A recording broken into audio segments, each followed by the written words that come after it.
Hello guys, welcome back to my another brand new video. আশা করি সকলে ভালো আছেন। তো আমি আছি আপনাদের সাথে। আমাদের গ্রামে আসছিল একটা ফেরিওয়ালা। তো আপনারা দেখতে পাচ্ছেন এই ফেরিওয়ালাটার কাছে অনেক রকমের মালা, অনেক রকমের জিনিস আছে। তবে আমার মনে পড়ে আজ থেকে প্রায় অনেক দিন আগে যখন আমি ছোট ছিলাম, তো এই ফেরিওয়ালা আসতো আমাদের এদিক, তখন চুল দিয়ে আমরা লজেন্স কিনে খেতাম। যে মাথার যে চুল আছে ওগুলো নেই, ফেরিওয়ালাদের কাছে দিলে তো 1 টাকা দামে একদম লজেন্স ছিল ওদের কাছে, ওই যে দেখতে পাচ্ছেন হলুদ কালারের, ওগুলো দিত। তো তখনকার দিনগুলো ছিল অনেক সোনালী। তো এখনকার যুগের মানুষেরা, মানে এখনকার যুগের বাচ্চারা আসলে এই মজাগুলো পাবে না, যারা আমরা ছোটবেলায় যতটা মজা করছিলাম।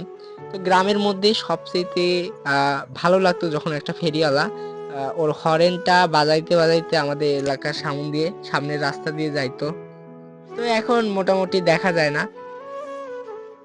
এদের কাছে থাকে রকমারি সাজার জিনিস, আবার থাকে এদের কাছে বিভিন্ন ধরনের আহ মেয়ে সাজানোর জিনিস। তো আমি ভাবতাম যে আসলে এরা অনেক সুখী মানুষ, আসলে না। বাস্তবতার চাদরে কেউ কখনো সুখী না, আবার কেউ কখনোই দুঃখী না।